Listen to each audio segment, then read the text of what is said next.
All right, so I'll do one more, just kind of talk to you guys a little bit. So, like, where we're looking at, see how, like, it's fairly flat now? Like, where my daughter is, she's just walking. Like, he's flattened all that out. So, I'm going to pan around because I moved spots. This right here is what it used to look like. And I know it's like, I don't know if you can tell how tall these are, but they're pretty high. Like, it's pretty deep. And then we're going to get into this spot right here. There's like a pool, like a pond, kind of where they didn't fill in, and it held water over the years. So there was a spot over on the other side.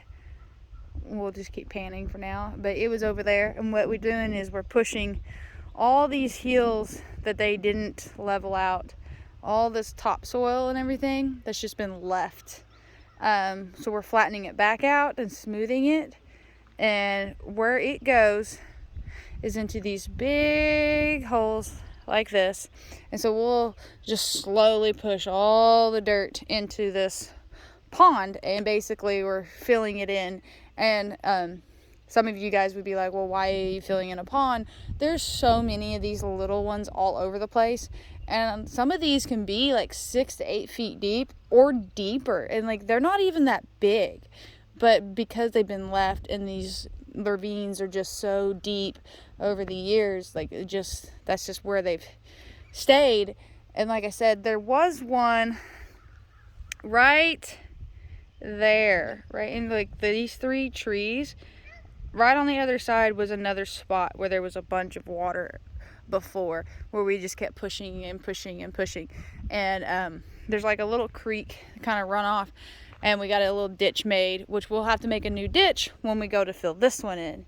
And when we're pushing, we're also pushing all that water, and it just pushes it on down the road farther off, to where there's not ponds of water just laying around. Because where we're at is, it's an Amish community, and they are an egg farm, and so part of it is also like their organic eggs and so on and so forth. I don't know the whole rules with that. I'm not a big industry of egg market, but they can't have like pools of standing water anywhere, so they have to, around where the chickens are, they have to keep all the water gone. And that was one of the reasons why they're doing this. But also they're doing this, and we're doing this, so the land can be used for more than just hills and trees. Because it should have honestly been done years and years ago when they reclaimed this and they were supposed to flatten it out. It just didn't get done very well, and this is what they were left with.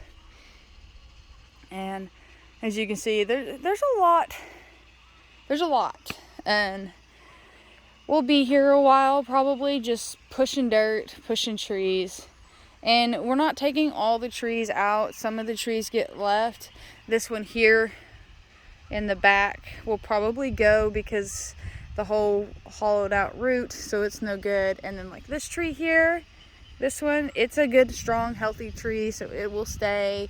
This one here is fairly young. It's smooth all the way up. There's no dead spots, so it will stay. So like if they're healthy and they're good, they will stay. There's no reason to doze them over. Some of them you can't really help because like they're on the tops of these hills, and so they will have to go. So I don't know, like I know there's people out there that's going to be like, well, don't harm the trees, you know. And it's like, well, sometimes you kind of have to do certain things you don't want to. And like I'm sure this community, they thrive and they live off the land, so they'll probably plant fruit trees and other trees back. But they're also using this land to utilize it. They're going to put in like big gardens and stuff like that. They have sheep and they'll run on it and stuff. So there's more to it than just this. And like everybody's different. Some people would love to just live in the rolling hills that were left with all the trees, but it took a very long time for it to get like this, and it's not exactly the healthiest because of the way it is, because it's just topsoil just stacked on top of topsoil that was never smoothed out. And so what's left, what didn't get smoothed out, like right here we smoothed all this out, so it's topsoil now. But before, it would have been like just that second layer of nothing but just clay and shell, and so stuff doesn't like to grow in like the flatter areas because there's nothing for it to grow on, because everything is still piled up like this. And so like it helps the land, and it helps the community if it's all flattened back out like it should have been done years ago.